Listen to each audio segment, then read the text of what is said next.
Hey everyone, professional photographer Ian Plant. I am the founder of PhotoMasters and your host of PhotoMasters Live, which is our ongoing education series featuring some of the best photographers on the planet. And I'm very excited about our guest today. I mean, I'm always excited about our guests, but I'm extra very excited because I've known this photographer for a very long time. We've been colleagues, we've been friends, we've been business partners, and travel companions throughout the years. He is a world renowned professional photographer. He is a social media titan. He is the host of a popular new podcast called Beyond the Lens, and he is one of the best photographers I've had the pleasure of knowing. He is where Razzle meets Dazzle. Richard Bernabe, welcome to PhotoMasters. Wow, I don't know where to go after that. But as travel companions, I know more. You really learn things about the person you travel with, probably more so than any other activity. So we know things about each other that will never reach the ears of anyone other than us two. Well, yeah, that is true. So we're going to avoid telling the most embarrassing travel stories, but I'm hoping that we will talk about some of the We slightly can. less embarrassing travel stories. And so I wanted to get started with a very quick question. Hopefully, you can keep it down to 30 seconds or less. Tell us your origin story as a photographer. What inspired you to get into photography? How did you turn pro? And what have you been up to since then? So I guess my story is I was after I turned 30, I just kind of found my way back to my love of the outdoors and nature, and I was doing things outdoors. I was backpacking, fly fishing, mountain bike riding, and like most people, taking a camera with them, and not quite understanding why the pictures I was taking with my little point and shoot and with film, 24 uh, exposures of film, wasn't looking like the things I saw when I experienced. And my curiosity got the best of me. I bought better equipment, made more expensive mistakes, and eventually began to understand how the film in those days, how the film saw the world as opposed to how the human visual system saw the world. And it was just fascinating. It opened up those kinds of reading and research, and I eventually got better. I could bridge that gap between how the film saw things and how I saw things. And I just started a little bit of business, writing articles and selling some images. And then it got to the point where I had another job at the time. Well, you know what? I'm going to take a chance and see if I can make a run at this. And I gave myself 2 years to see if I can make ends meet. After 2 years, I wasn't quite seeing the light at the end of the tunnel, but there was a light at the end of the tunnel. And that's how it happened. Is that 30 seconds? Close enough. Well, then we can get into the meat of our discussion then and talk more about your artistic philosophy. So I'm going to start the presentation. Before I do that, I just wanted to let you know that Alejandro from Patagonia has joined us today. Alejandro. Hey, Alejandro. Great. Haven't seen you in a while. And we're going to start looking at some of your photos. But first, I want to play a little game. And I'm going to share some photos. And you have to tell me, first of all, where the photo was taken. And then you have to tell me if it was a photo by you, or if it was a photo of you, or if it's a photo that relates to something that happened to you. And if there's a funny story behind the image, you have to share that story with us. Not all of these photos have a funny story, but one of them does at least. All right, ready? Okay. That would be me. And I do remember that. This is in Torres del Paine, I believe. Yep. And it's a spot that we stop by quite often, and it's got this spectacular view of the Cuernos. And I think we're trying to do a group shot, and you were doing the image. I think you took the photo, and you told everyone to, I think on 3, jump. I guess is the way to create these Instagram ready photos. Yeah, everybody having fun and having a good time. And somehow I got isolated in this one, but I look pretty good. I mean, I'm pretty proud of this. Could have gotten, Well, if you have these behind the scenes shots of me, they could be a lot worse than this. well, I like this photo because it shows your exuberance for photography. And you're right, there were other people originally in the photo, but you were the only one who got good air, so I cloned the rest of them out. Okay, really quick. Here's the second photo. I have this photo. I must have given it to you. I took this photo. This is Ian on a horse, and this would have been in Peru. And we were struggling. I think maybe you struggled a little bit more than I did with some of the altitude. And we were doing a 5-day trek around a mountain that I can't think of the name at the moment. And I think at one point you needed a horse to get over a ridge. I'm not trying to make you look bad, Ian, but I think that's what happened, honestly. Yeah, I had altitude sickness, really bad altitude sickness, so I ended up having to ride the horse. We were at, like, over 20,000 feet in the Peruvian Andes, and so far, you're 2 out of 2. You've got the location correct, and you correctly identified who took the photo. So for this final photo, I just wanna warn you, this might be traumatic, Richard. This might bring up traumatic memories, so be Oh, no. prepared. Do you recognize this guy? I do. I do recognize this. And Ian and Rick were just recently on my podcast, and we talked about this incident. This is the day after I got deathly sick in the desert, and I think we were leaving to go some other place. And there were some camels on the side of the road, and I feel like I was not keeping up with Ian. He was kind of outdoing me, and he got these images in the desert while I was sick in the hotel or the. So I saw this. I was going to take this wide angle photo of this camel. So of course, with a wide angle lens, which if you've been watching Ian and listening to him, you get close, right?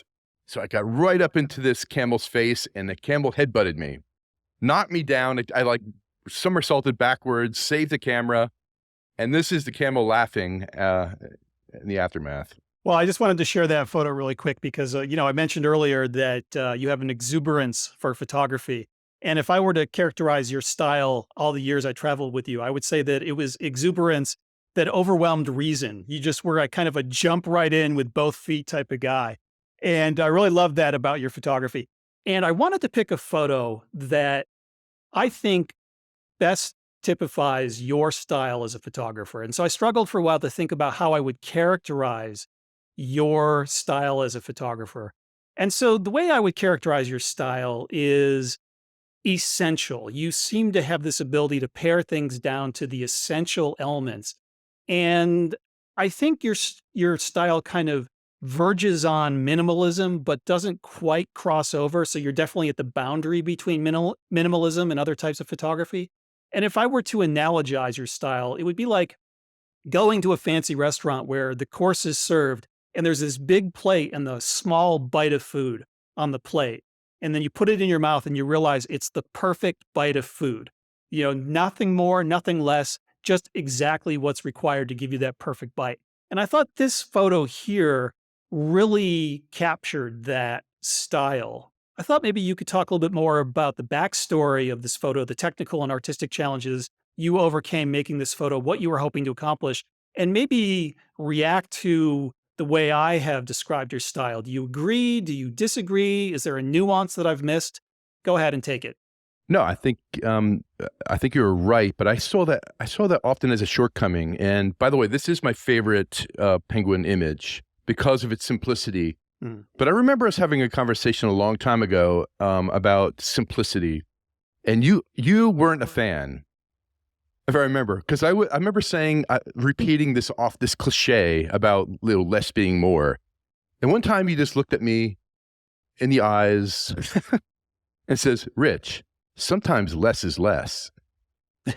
And you're right. Sometimes less is less. And I sometimes think my images are too simple and that I'm actually looking for more complexity when creating an image. But I think I tend to, if I'm not thinking about it, I'm drawn toward the more simple images. And this is a good example of what I'm usually looking for. This is my favorite penguin image, as I mentioned. Ian kind of helped me look beyond the simple compositions. And this is about as simple as it comes. It's high key, it's symmetrical, it was a simple white on white anyway. There was this white background, there was the white chest of the penguin, and all the relevant details are in the dark areas. And so you can almost, if you squint a little bit, all you see are those black areas at the top of the head and the beak and the wings. And that really appeals to me. But I often see that as a shortcoming of my work, is that I tend to be drawn to, I kind of pare things down to, as you said, the essential. sometimes to a fault. What you're saying about simplicity, I think we've talked about this a few times where sometimes simple can be not quite enough. Where I mean, there's a time for simplicity, there's a time for something that's a bit more complex. But what I love about this photo is exactly what you were saying.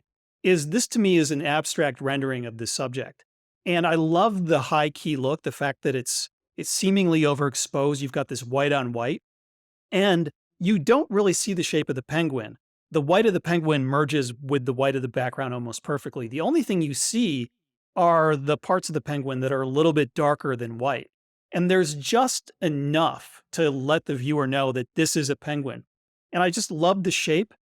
This is just kind of boiled down to that perfect bite, that essential abstract visual design where you know enough that it's a penguin and you can see that bold, compelling shape, that triangle. So I think this is masterful.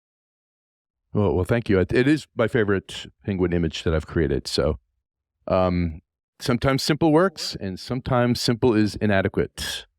Well, so here's another one of your images that kind of veers towards minimalism. And maybe this is even a bit more minimalistic.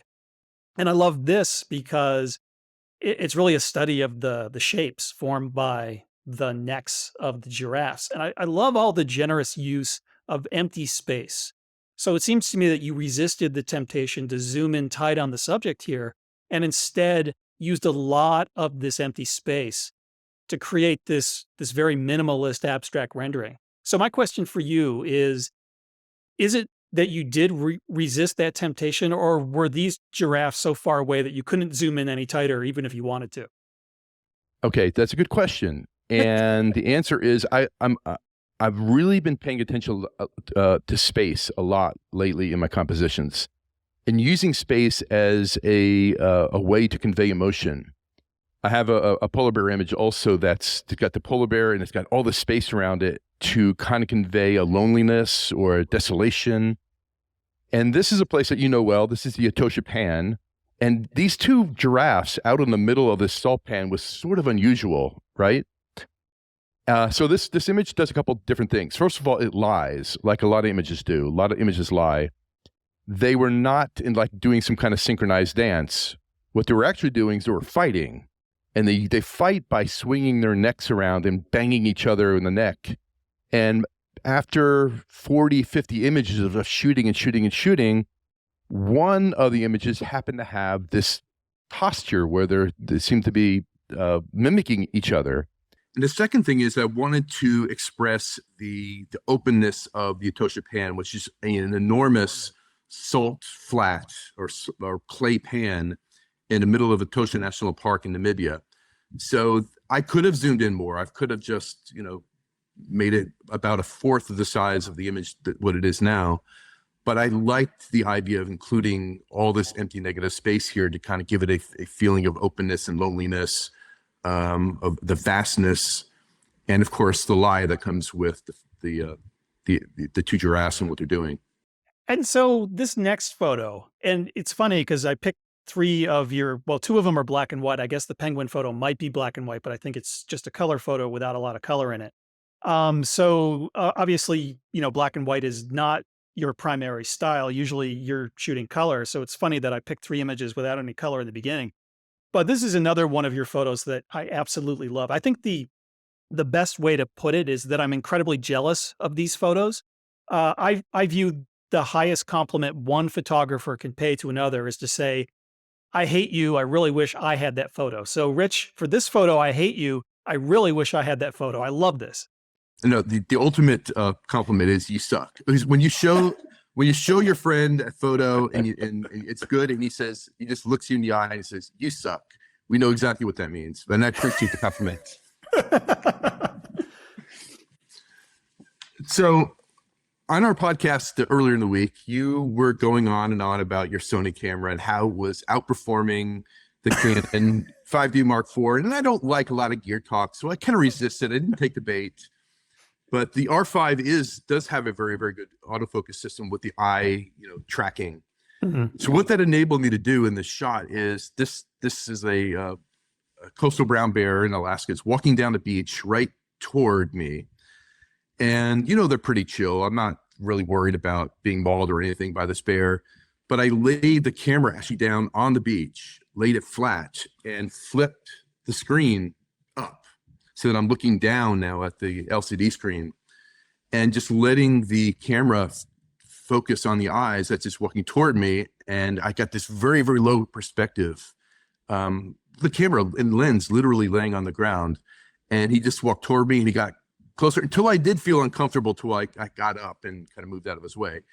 But again, you just have to keep shooting, and then one image of the series might have just the right posture, the lift, the paw lifted up off the ground, the eye contact, and but I think it's the low angle of view.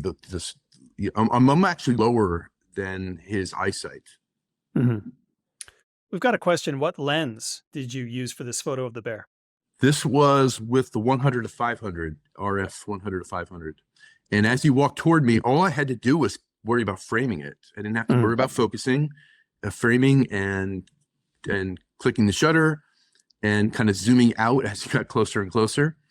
But yeah, I think that is the eye contact is also from an apex predator like that will send a shiver down your spine as well. Yeah, and to me, the things that really make this photo stand out are the story cues that emerge. So one thing I love is the shaggy hair. So it looks like this bear was maybe swimming in the water and shook itself dry. So all of that shaggy hair looks fantastic. It tells a great story. And the second thing is the claws. And to me, that it looks like it's a little bit of luck with this photo that the claws were in the same plane of focus as the eyes. So you focus on the eyes with shallow depth of field, but those claws are very sharply in focus as well. And so having that really draws attention to the claws. Like I definitely want to look at the eyes, but seeing those sharply focused claws, anything that's relatively bright or relatively sharp or has relative clarity is going to draw the viewer's eye. And so to me, I feel like the viewer's eye is bouncing back and forth between the eyes of the bear and those massive claws. And those claws just really tell the story. I mean, I look at this and I'm terrified. Like I imagine you as a photographer lying on the ground there worried that this bear is just gonna walk up and start ripping you apart with those massive claws. I'll just add that luck is the operative word here. Well, I mean, artistically, it's there's no luck about it. I mean, all the choices you made were fantastic. It just, having those claws in the same plane of focus as the eyes is, I think, just takes it up to the next level, which is really nice. And so, you do a mix of landscape, wildlife, and travel photography. So this is one of your travel photographs that I thought was really nice. Tell us a little bit more about where this was taken and what you were trying to do with this photo. Yeah, this is probably my weakest area is these type of photos. I don't do very well. I don't feel comfortable. I think you mentioned the same thing. But this was in India and in the Gujarat province, and I was just alone with a guide and doing some work. And I saw this scene, and as most of the time, because we had a language barrier as well, I asked the guide to go ask him if it was okay if I photographed him. And of course, as soon as he's aware that he's going to be photographed, everything changes. It's just Yeah. everything broke down. And so I was like, no, no, no, no, back where you. So even though there was some coaching involved and I had him sit exactly where I originally saw him. And I just said, just look forward. You don't have to do anything. Don't look at me. You don't have to do like beat me my muscles. You don't have to do anything crazy. Just look straight ahead. And yeah, the textures on the wall and how the coconuts were arranged on the cart, and just it felt like I knew when I photographed it was a black and white. And this was one of the few that, like, when it happened, I knew that, yeah, this is going to be a good photo. Yeah, and I think that's the challenge of street and travel photography is that you want to keep the images genuine and spontaneous. But as soon as the subject is aware that you're taking their picture, you can lose both of those. And this is why I find it difficult and challenging for myself is because I feel like I have to essentially become like a spy. Like I have to sneak my photos in so that they don't know I'm taking their picture. And so I feel like I'm stealing something from someone, taking their image without their permission. So I feel uncomfortable about doing it. It's a very difficult thing to do. But when you have a willing subject who is willing to work with you and is okay with you taking the picture, I mean, that does open up all sorts of different possibilities. And then the challenge is to try to pose them in a way that is natural and genuine enough that the viewer doesn't know the difference. You wrote a brilliant article or blog post once about it was called the uncertainty principle. And if Mhm. you want to you want to talk about that was great analogy, but as soon as it's so applicable to street photography is that the moment you take the camera out and point it at something, the whole state changes, the whole nature of what's going on changes.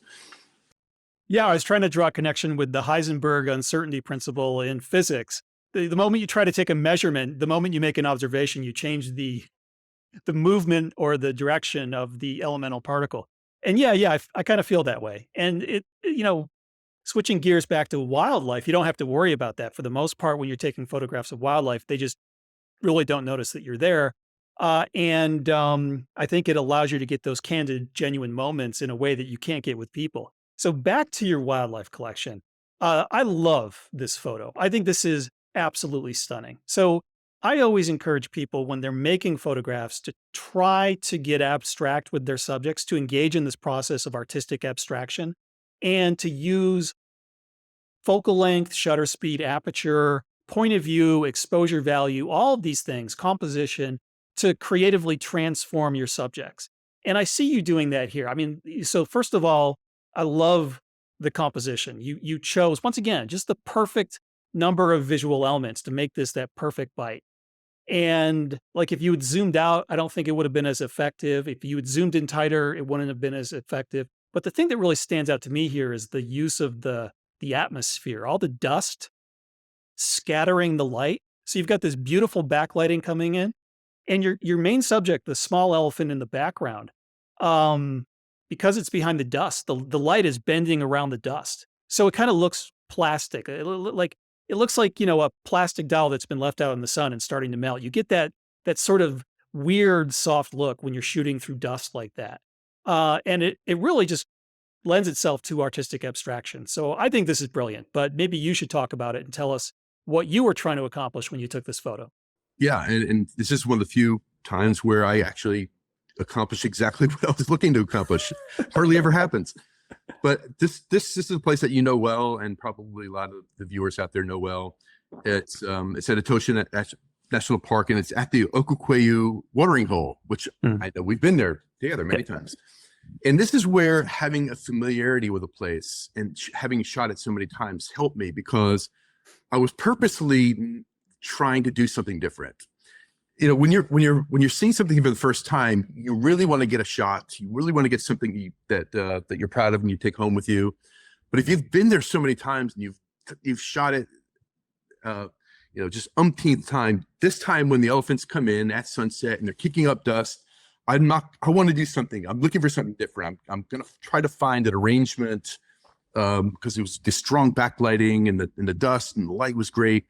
I'm going to do something different. I'm going to just try to find an arrangement. I didn't have anything specific like this, but I'm looking for a frame like this. This is what I was thinking of, using them as a frame and isolating one and using the other elephant as a frame. So it did work out. Oftentimes it doesn't, because you can't direct the elephants to do what you want.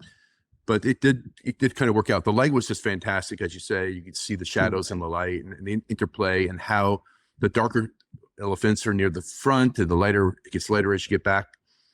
But I was experimenting. If I came away with nothing, I would have been fine, because I've got plenty of shots from this scene, the elephants walking on this waterhole. So I was willing to just kind of take a chance and do something different. And if I got something, I knew it was going to be something different than I had. And if I got nothing, I would have been perfectly fine also. Yeah, and you mentioned the framing, and I think that's a really great point, because that framing is giving this photo some depth. So the frame can accomplish two things. The frame can be used to emphasize the subject, so you frame the subject and that helps draw attention to it. But the frame is also something that you put in between the lens and the subject. And so that actually gives the photo some depth, the illusion of three dimensions. And I think it really works out quite wonderfully. Now, here's another one of your travel street photographs, and this is wonderfully dynamic. Why don't you tell us a little bit more about this? Yeah, this is in the same region of India as that black and white photo. Mhm. And I was there as a guest of the tourism ministry of Gujarat. And they sent me during the Navratri festival, which is 9 nights of these dancing festivals of they all dress up in these clothes, and it just goes on and on and on. So each of the 9 nights were a different place. And I was given access to be down where the dancing was happening. And I was struggling. I just admit the first 5 or 6 nights I was struggling. There's just too much chaos going on. I was having trouble just kind of isolating something. But I had the idea of my head of using a slightly longer exposure and the rear curtain flash, which I've seen used many, many times in travel. It's even some wildlife photos. And so once I found a subject, and I found this younger girl, and she was kind of twirling, and it had the lights in the back. This was like a little structure. I got maybe 4 or 5 in there that I liked, but I was conscious of the background of creating that symmetrical background with that structure with the lights. Mhm. And as she turned, and there was some separation from the other dancers, this one was just enough blur to give it some dynamic feel to it and some movement. Uh, I was so happy with the results. Yeah, and like when I look at this, what I think is what makes it so powerful is the bold shapes. So you've got the circle that's formed by her dress as she's twirling. You've got that really simple rectangle of the structure in the background. And those two bold shapes sort of anchor the composition. And the motion blur, one thing that when we take a photograph, we lose the third dimension, depth, which we talked about earlier, but you also lose this sense of motion, of vitality, of life. And so using a dynamic composition can help bring that sense of motion back. And I think people think about like doing long exposures as a way of expressing motion. But to me, like the long exposure doesn't really create a sense of motion because you still end up with a static photograph at the very end. But the long exposure can create shape. So something moves through the exposure, it can create a shape that can be very dynamic. And here, the dynamic shapes that emerge, I mean, basically, the movement creates a bunch of lines, like a radial array of these implied diagonal lines. That's very dynamic, and the dynamic composition is also helped along by the vibrant color contrast here as well. So, I mean, I think this is absolutely brilliant. It works great. Thank you. And so here's another photo that I think kind of veers into that minimalist territory. There's a lot in this image, and most of the image is everything but your subject. And I think that works brilliantly well. And I think most photographers would think about zooming in and going tighter on the gorilla's face, but you instead zoomed out and brought in all of this empty, this negative space. And I think it's very powerful. So tell us a bit more about this image. Yeah, this is in Rwanda, Volcanoes National Park. And as you know, you have to hike in quite a ways. And then once you get close to where the family of gorillas are, you set your backpack down and all your gear, your tripod, whatever you brought, and you go in with maybe one camera and a couple lenses, maybe one on your pocket. And so after spending like an hour, it seems like all my stories end up with like I was really struggling. I was kind of struggling to kind of come up, after all the obligatory close-up face shots, and I was looking for something a little more artistic that was going to say a little bit more about the experience. And so the guy says, "Well, it's time to go," and everybody's getting their stuff together, and we're starting to walk out back toward where the tree was, where we had our gear, and there was one female gorilla that was kind of buried down in the vegetation, and we had this eye contact. It wasn't just a quick eye contact. It was like she was holding this gaze on me, and she was just kind of buried in all I could see the face. And I think by zooming in and just including the face would have kind of lost that feeling of being kind of lost down into vegetation. But there was kind of a sadness. Not that she would know that we were leaving or that we even cared, but I anthropomorphized what she was thinking, that we were leaving and she was kind of sad that we're leaving, or maybe she was just happy we're leaving. But there felt like a sadness of something, and I liked. I've tried to recreate this with the color original, and I just couldn't get the same emotion that I did with the black and white. And this is a favorite image of mine too. So let me ask you a little bit about the processing. When you converted this to black and white, it seems to me that you either enhance the clarity and the contrast on the face or maybe de-emphasize that elsewhere, because it definitely seems like the face is really standing out and everything else around her has been de-emphasized.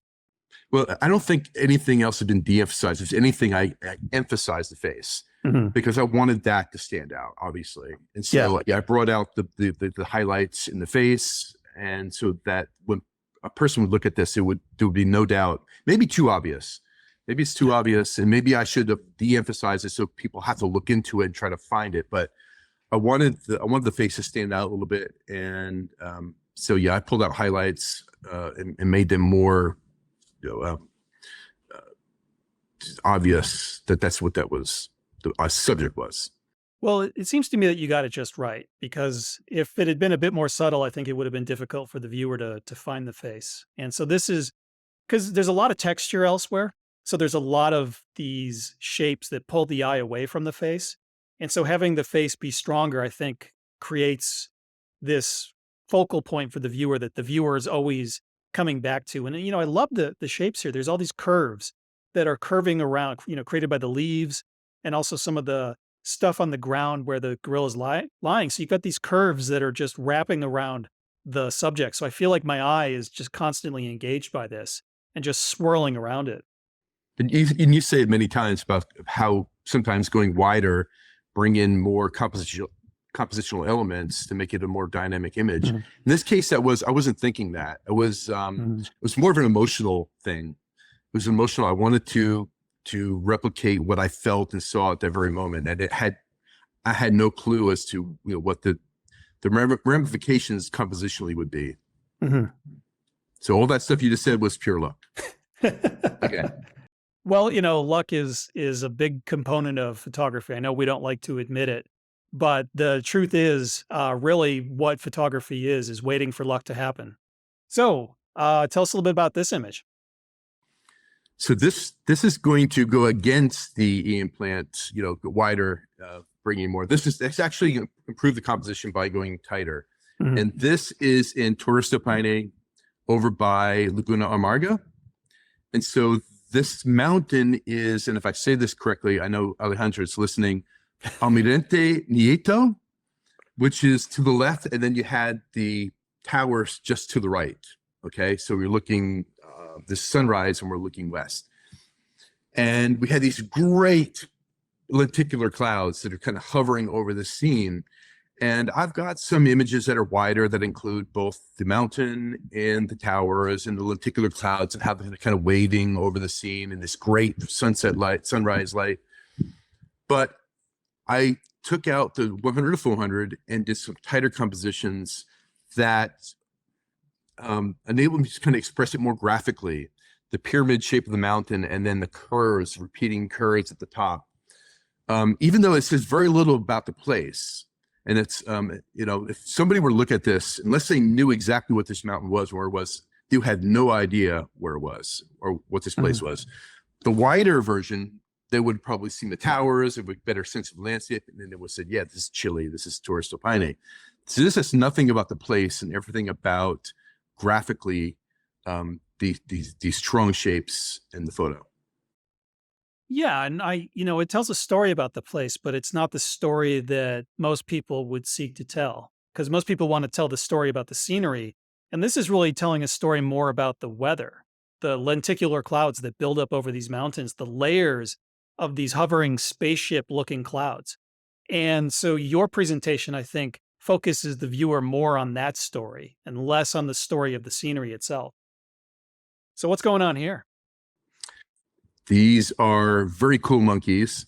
This is in Sri Lanka. And I was alone again with a guide, and we drove by, and I saw these two monkeys sitting side by side with identical poses. And we drove by, and I'm like, can we turn around?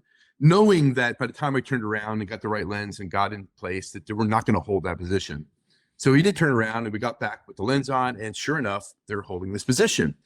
So I did some tighter images of the two because they're repeating that they just.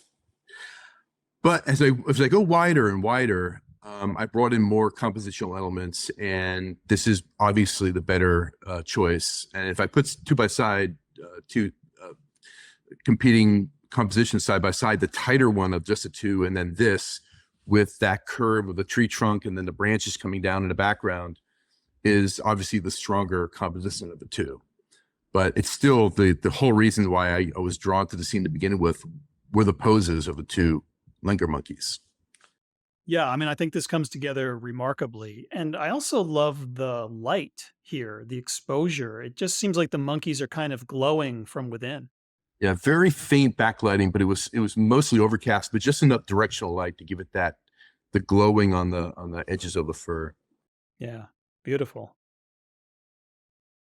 And I look at this and I'm trying to place this, and I'm going to hazard a guess, and I'm probably wrong. Scotland? No.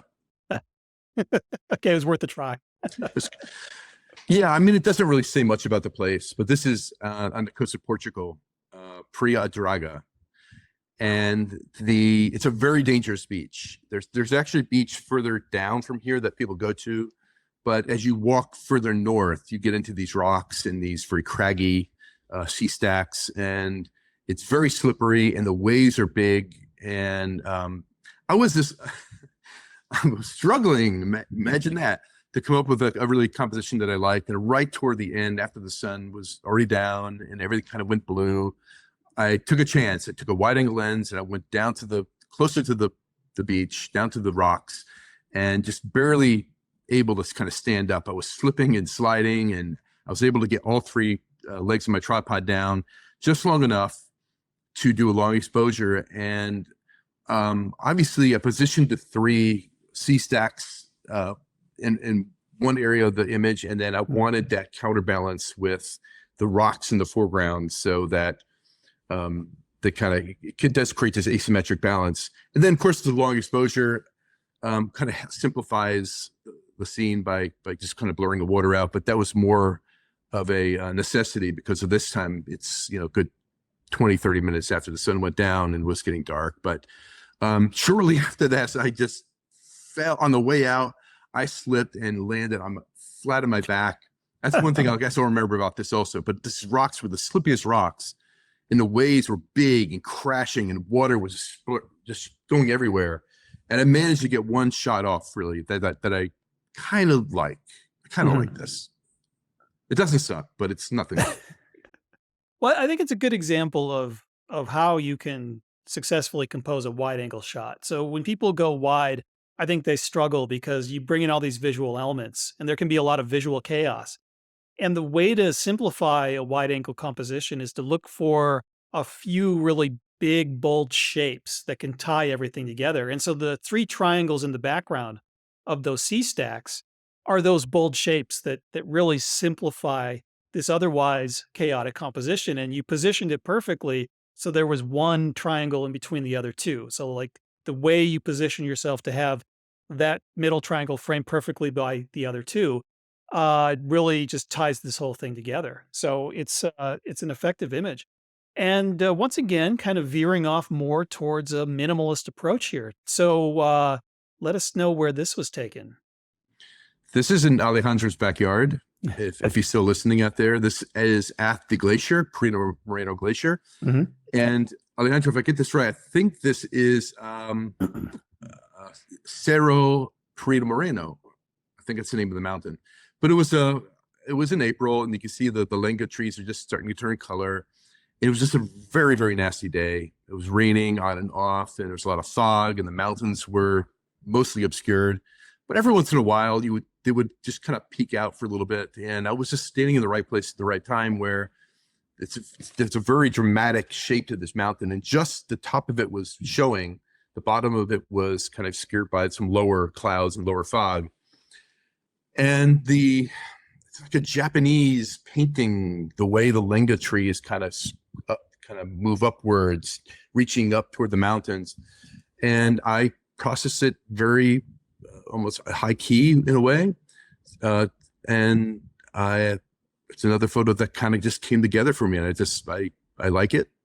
And it's got a very Japanese feel to it, Japanese art feel to it. Yeah, I was actually thinking of saying that earlier, is that it's got sort of that Japanese minimalist look to it. And I think, the one thing that really makes this succeed, the thing that probably would have, ruined the photo if you hadn't done, is you made sure that there was some separation between the tree and then the detail you can see in the mountains in the background. So the tree is framed by the white fog. And if that tree had been sticking up into that detail that you can see above the fog, I think that that would have created this visual merger that would have been distracting. So having that separation really helps make this photo work. It's really beautiful. And here, we've got a lot of Patagonia images in the mix here. And this is my favorite animal. I wonder why. So, most people might think this is a llama, but they don't have llamas in Patagonia. They have guanacos, which is related to the llama. And so that's what we have in this photo. So when I first created this photo, I wasn't that happy with it because I had to climb up this hill to get this vantage point, and I only took one lens with me. It was a 100 to 400 lens, Hmm. which turned out to be a little bit too much lens. And when I took it and I was looking at the photos later, I'm like, it feels cramped in the image frame. I feel like it needs more space around particularly at the top. I would have liked another 10 millimeters or so wider. Would have done, I think would kept. But the more and more I've kind of used this photo for compositional presentations, and I think the cramped mountain in the image frame actually makes it feel bigger, or more grander. And I always use this as a focal point. The gives it scale, the Wanako, and how. But I've grown to like this image more and more. When I first took it, I wasn't that crazy about it. Well, what stands out to me is the shape created by the snow line on the mountain and how that shape mirrors the curve of the hills. So the Winako's at the bottom of the curve, the saddle between the hills, and it's creating this curving shape. And then the snow line is creating a curve in the opposite direction. And I find that to be a really powerful use of these different shapes. And I tell people all the time that shapes can emerge from different things. An object can form a shape. The shape can emerge from variations in color, or variations in light, like the intersection of light and shadow. So that's what we have here is the snow line creates this contrasting color with the dark black of the mountain that really helps create that compositional shape. I'm going to ask So you about the frame. Do you think there is not enough space, particularly at the top? Does that bother you? the bottom bothers me a little bit more than the top.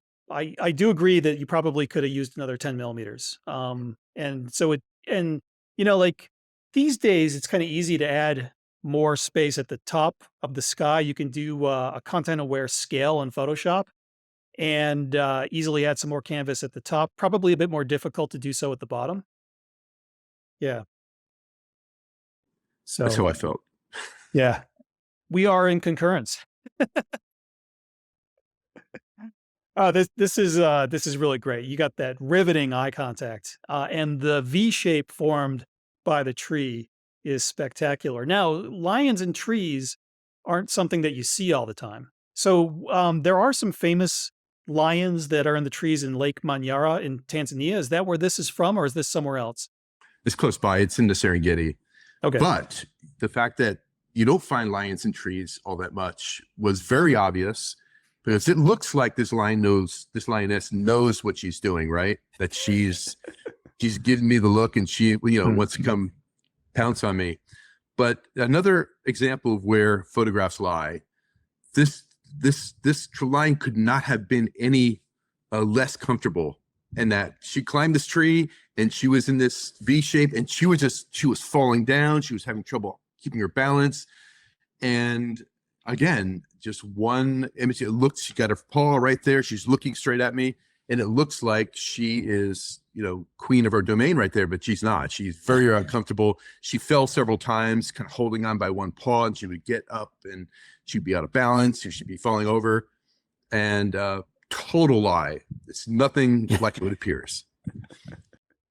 Well, the way I like to phrase it, and I did so on your podcast, is that, a story the story that a photograph tells doesn't have to be the real story. It doesn't have to be the story that you want to tell as an artist, because every viewer is going to pick their own story. So, basically, you want to have enough in the photo that will get that storytelling process going for each and every viewer so that they create their own story. And when they're creating a story, you've got them engaged in the image. And I think there's a lot of different stories that come out of this. And they're all fabulous. It's a beautiful photo. So when I was looking at this photo, when you sent it to me, I was only looking at a small thumbnail when I first saw it, and I was scratching my head wondering why you had sent me a photo from deadfly in Namibia just showing the tops of the tree trunks. But then when I enlarged it and I saw the birds, I was like, "Oh, I get it now." Well, kudos for you for realizing it was Namibia and not a sunset. like so many people are like, that's amazing sunset. Where did you get that sunset? No, it was on the sunset. So yeah, so this is after the sun actually went down and there was kind of this glow left over on the dunes. And these two pied crows just kind of landed on top of one of the more picturesque trees. And it stayed there for a while, and I was kind of struggling. I was lucky to bring a longer lens because normally I don't. And struggling, how do I want to frame this? How do I want, and including the entire tree, just didn't do it. But just including the branches and how they kind of radiate out from the bottom upward. And I settled on this, and I like the way it turned out. I can't tell you why I particularly like it. The shape of the trees and the branches, but it beat any other composition that I could come up with. Yeah, I mean, the orange of the dunes in the background, that makes it really striking. It really stands out. And I love the graphic simplicity of the pattern formed by the dead trees. And with the two birds interacting, kind of looking past each other, I think that just brings it together. And if you had gone wider, those birds would have gotten a lot smaller.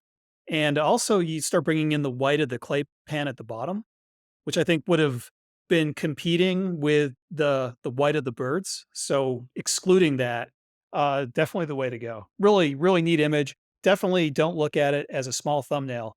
The best way to appreciate it is to see it larger. And here's another one that I love, and I'll just, instead of telling everyone what I love about it, I'll let you describe what's going on here and why you chose to make the photo this way. Okay. So we also had this conversation earlier in the week on the podcast about how we look back on some of our older work, and we cringe a little bit because hopefully we've evolved and we've improved and become better at seeing things and better at capturing images. And so we should always look back and say, yeah, that was not very good. This is one of the few images that I can look back. This is almost 10 years old now, and it's stood the test of time. I still like it today as much as I did the day I took it. And another image at that waterhole at Cuckoo, and the giraffes come down to drink. And I took many, many photos. This is all handheld with 24-70, I believe. Because everything was going silhouette. I could easily get a fast enough shutter speed. But it was the first thing was how I processed it. There was a faint, you could see the faint outlines of the giraffes in the middle black area. And I thought that was distracting, and I processed it so that I let the blacks go completely black. I thought that made it a more graphic image. That was the first thing I did. The other thing is that the layers of 4, almost like the foreground black, the middle reflections, the middle ground black, and then another fourth of sky was done also purposely. But then out of maybe 30, 40 images that I took, this is the one that had the right amount of space between, which is really important when doing silhouettes. You have to have the integrity of the shapes so people can recognize what they are. There was almost no merging, and the spacing between each giraffe and the spacing between their heads and the near shoreline were perfect. And the giraffe on the right, looking the opposite way, kind of created a counterbalance to everything else, which is kind of moving to the left, which is why I chose this image over the other variations. And whenever I'm showing this during a presentation and we're talking composition or whatever it may be, and I may have learned this from you, and correct me if I'm wrong. This is a quote from Mozart. Have you ever quoted Mozart in your compositions classes, Ian? Possibly. Possibly. How about, and if it's not, then I'll just take credit for it. I'm not going to, the spaces between, the short silences between the notes are every bit as important as the notes themselves. Oh, that is one I have not quoted, so you did not get that from me. So that's what I think of. I think of them as like notes on the page of music, and the spaces between the giraffes are every bit as important as the silhouettes of the giraffes themselves. Well, and this gets back to what we were talking about earlier when I was talking about this generous use of space. In art, any sort of space that's virtually empty is called negative space. And so positive space is parts of the image that have stuff in them. So the giraffe reflections are positive space. And the space in between that you're referring to would be called negative space. And I don't like using the phrase negative space because it has this negative connotation. Because you can use negative space in a really positive way. And so when I hear you talk about that, I'm really glad to hear you talk about it because I think it's an important thing to talk about when you're talking about composition. And it's also a very difficult thing to explain to people. So it's good to be able to hear someone else talk about it and to talk about it in an eloquent way because it's very difficult to convey these concepts to people. Thank you. Lovely image. So this this one's a great photo, but it also makes me giggle because it's We could take a poll on this one. Does this penguin want to hug me or fight me? I want to know the results of this poll.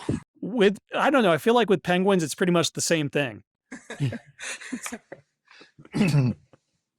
Yeah, it's this is my third or fourth trip to Antarctica, and I'm like, I want a wide angle penguin shot. It's in the Delhi, and it's just hard to do because you have to keep a certain distance. But if you hold your ground and they come to you, you're allowed to hold your spot and let them come to you. But most penguins don't really want to come to you. But this one did, and I waited him, get him closer. He was curious, and I got down low. I got down on my belly. I had the widest thing I had was 24 millimeter. I kind of wish I had something a little wider at one point, but and just let him come to me. And he kind of flapped his wings at one point, which is what you see here. But it's really nothing more than me wanting, having like a shot list of what I want to get on this trip kind of thing. And I wanted a wide angle lens of a penguin. And of course, you have to get low and you have to get close. And that's not always easy with wildlife. Well, the consensus from the comments in the chat is that this penguin was trying to hug you and not fight you. So, Okay, we'll go with that. really love this. Where was this taken? This is on the Blue Ridge Parkway in Craggy Gardens. I went up. This is a tree that I've known for a long time. Mm. I wanted to photograph it, but I wanted the right conditions. I wanted foggy conditions, but I'm just never around to get it the right time. So this is during the pandemic, and it was one of those days where it was not windy, it was foggy, and I just drove up to this tree and I just kind of waited it out and finally created an image that I've been wanting to create for maybe a dozen years or more. Yeah, and the fog really helps simplify because it reduces the background so that you can really focus attention on the twisted shape in the foreground. And you live in the Blue Ridge Mountains, the Appalachian Mountains, so you've done a lot of photography there, a lot of really great moments. But of course, you're traveling around the world, and this is another shot. Looks like from Namibia, and it's going to be a little hard, I think, for people to see it because it's probably going to be pretty small in the live feed. But I love the story told by this. The oryx has got this. It looks like it was kind of running its head through some brush or something like that. So it's got all these bits and pieces of branches on its head. It's also a good lesson in looking at the wider option rather than zooming in. This is the lines. Not only it tells a story of the environment, but the lines created by the dunes strengthen the image rather than take away from it. Yeah, and once again, having the head and the horns not intersecting with any of the other shapes, they've got lots of blank space behind them. That helps draw the viewer to that spot. So, avoiding that visual merger really makes this much more effective. Here's another one of your images that I would consider to be quite minimalist. And It is minimalist. And the name I gave this was the Fab Four. When I was looking at this, I was visioning this. There's a Beatles album cover of Help, and I don't know if anybody else sees that, but when I saw it, I called it the Fab Four. And when I posted on social media, people were posting the cover of Help back to me without me even mentioning it. But it does kind of look like a certain album cover. well, it's great. Like when you are trying to tell a certain story to your viewers and they get the story, that's a pretty cool moment. And to me, the story that this tells is joy. These penguins look like they're having a lot of fun. We think they are. Don't really know for sure. And here's another photo from the Blue Ridge Mountains, I'm guessing again. And Yeah, this is on the western part of the Smoky Mountains, and it's very simple. It's just it's the zigzag, lines, diagonals, it's triangles. You can see everything here just compositionally, and long exposure, but it's more of a composition photo than anything else. It's just the nice, just zigzag lines that are created here. yeah, and the shapes are revealed by the fog in between the ridges. Yeah. Just really quick, I want to say thank you to the sponsors and partners for PhotoMasters. We've got a Platypod who makes these really great compact tripod bases, which are really useful for ground level photography. Breakthrough Filters, they make high quality filters that can expand your creative options. Delkin Devices, they make fast, high quality media cards. So you are going to come back from your photo trips with more than just memories. Tamron, they make high quality lenses for a variety of camera platforms. And Hunt's Photo and Video, your gear experts. Great place to load up on gear and get some personalized gear advice. So thank you for helping support PhotoMasters. Here's a series of photos of elephants, and I've kind of arranged them in order of how much I like them. I like them all, but of the three, this is probably not my favorite. I mean, it's a great wider environmental portrait. The elephants in the background with I think that's Kilimanjaro in the background. Correct. Sorry, I meant elephants in the foreground, Kilimanjaro in the background. I love the mist kind of separating it. And then there's this where you clearly were doing a long exposure and panning with the elephants as they were moving. And I just love how the background has gone completely blurred. Only the elephant's head in the foreground is sharp. So this must have been technically difficult to achieve. So tell us a little bit more about the technical process of making a photo like this. Yeah, this is it's about an eighth of a second because elephants don't move that fast. So if you normally if I'm doing panning of animals, I start at 15th of a second, and if they're moving too slow, I'll go slower. If they're going too fast, I'll move faster.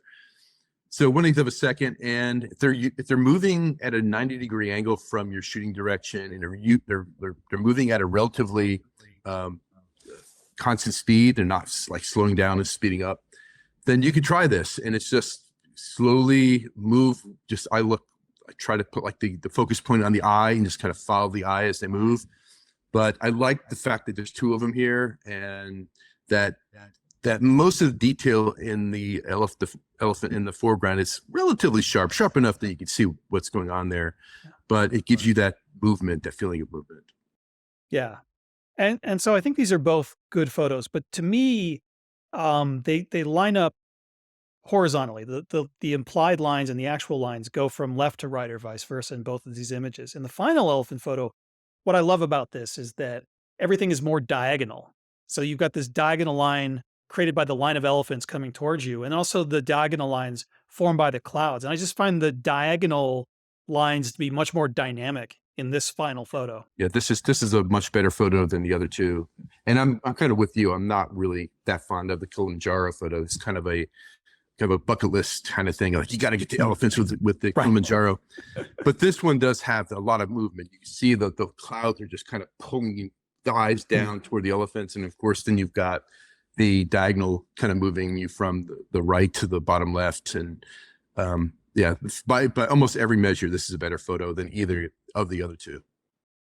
Yeah, and it gets back to what we were talking about earlier about creating that sense of motion and vitality. And I personally find that diagonal lines can be more energetic than horizontal or vertical lines. They just kind of get the eye moving. Like the way I like to think about it is if you've got a horizontal line, it'll take the viewer from left to right or right to left, and a vertical line from bottom to top and vice versa. But a diagonal line cuts across both. So it'll take the viewer from left to right and also from down to up. So it just gets the viewer exploring more parts of the composition.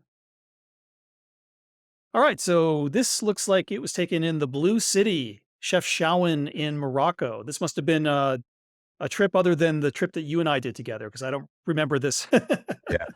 Yeah, I've been a few times since, Mhm. without getting hit butted by any dromedaries. No, this is lucky because I was kind of walking along and it was already nightfall and heading back to the hotel, and the kids were running by us, and I had a group of other photographers with me, and I was really lucky that the shutter speed was just right, because most of the other attempts were kind of blurry, too much blur in the sidewalk and in the buildings, and just enough the posture of this kid, the way he's looking back, the foot is up, the arms are out, looking back this way, and then that light in the upper left.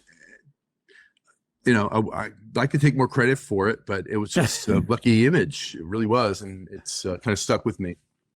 Well, I mean, there's nothing luck. I mean, maybe lucky with some of the camera settings, but you obviously made a decision to frame it this way. And I think including that light up there in the left, it was a perfect choice because it just brings in this warmth of color that can contrast so nicely with the blues painted on the wall. And so these are two photos that I'm very jealous of. So I've been down to the cypress swamps in Texas and Louisiana now 2 years in a row. You were down there last year, or was it the year before?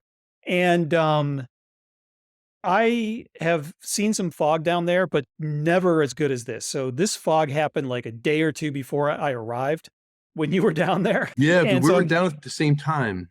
yeah, Yeah. So this was before you arrived. yeah, like a day or two before I got down there. Yep. Yep. Yeah. So these are shot on the same morning, actually, and you could see the fog here. This is as it was starting to burn off. The other image was taken before. This is just starting to burn off, so it's kind of laying low on the water, and then the light is kind of streaming through. And this was a very conscious composition because I like the bigger tree with the two smaller trees to the side, kind of Mhm. create this triangle kind of feel to it. And I wanted to be sure there's enough water down below so that it was obvious that this was a swamp. There was water, and then the light did the rest for me, and it had a clean background, and that's really what I was looking at. And there was actually a very simple composition. It was just lucky that there wasn't other elements in the way that would kind of distract from the very simple composition, because that's what I do. I do simple. And Well, then the and other, go ahead. well, I was about to say what makes this work. I mean, you were able to go wide enough to include the tops of the trees, which you can't always do down there because a lot of times you've got this sort of blank white sky above that's very distracting. But the fog in the background brings some color and texture so that you were able to go wide. And the same thing with this image. And I think this is just framed up perfectly. And the fact that there's not even the barest hint of a ripple in the water with that perfect reflection is just amazing. Yeah, and I like how the background tree, particularly, is just very foggy and kind of very soft. Um, the boat was moving a little bit. I was trying to get a little bit more separation between the tree on the right and left. They're almost touching. I would have liked a little bit more them pulled apart. I just could not get in position to get that. But for the most part, this is my favorite from that trip. Yeah, it's an amazing composition. I love how the tree on the right frames the background trees, but I also love how in the background you've got the 3 trees that are around that central tree. So those 3 trees are framing that tree in the middle of the background. So there's a frame within a frame. And you suck, man. I gotta say it. You suck. Thank you. Thank you very much. Can I have some more? All right. So this is another attempt at panning, except I wasn't panning in this time. I was moving. The vehicle was moving, and Mm. I had my driver kind of move at the same speed as this lioness, and then of course having the wildebeest in the background just kind of it's a very I don't want to use the word ethereal. It's just a very dreamy kind of image in a way, but just moving the same speed as the lioness and probably maybe 1/20th of a second, and something different. Hmm. Yeah. Yeah. I think it works really nice. Oh, so I love strong backlighting, rim lighting. So I absolutely love this photo. And, to me, it represents several things. One, the fact that you can make incredible photos, even of less photogenic subjects. So this looks to me like a baboon. Yeah, And, baboons, I mean, I like baboons, but baboons aren't the prettiest animals in the world. I don't like them. They're mean, they're kind of ugly. But yeah, I mean, you transform this subject that otherwise wouldn't be the first choice into an incredible artistic photo. And also, the backlighting is perfect because you've got that dark background. And I wonder, like, how difficult was it for you to get in position for this? Were you just lucky that the baboon was backlit with this really dark background, or did you have to maneuver into place to get this shot?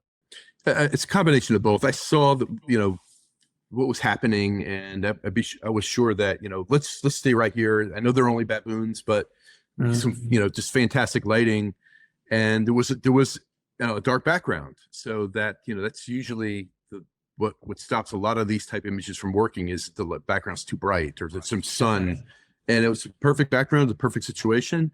And then when this the hand to the mouth, the curved tail, and just having a little bit of light down on the ground as well. I mean, it was that kind of worked out. It is a lesser loved species.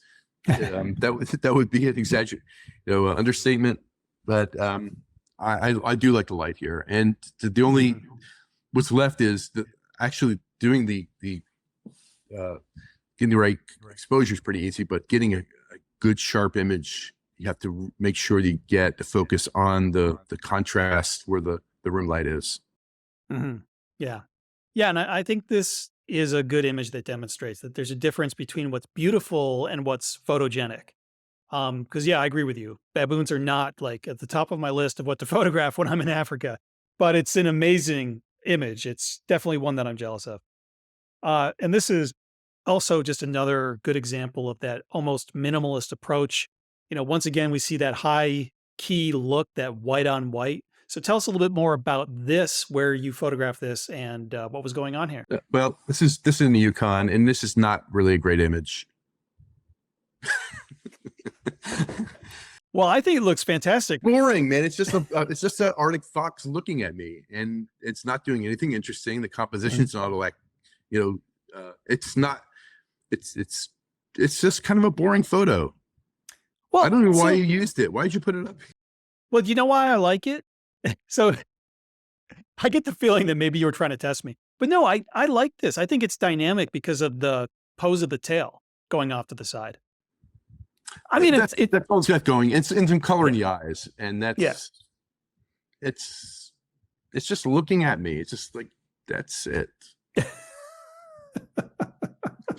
Well, maybe if you had the same backlighting on this fox that you had on the baboon, then so I wanted to talk about this because I used to go to Yellowstone in winter every year for like 5 years in a row.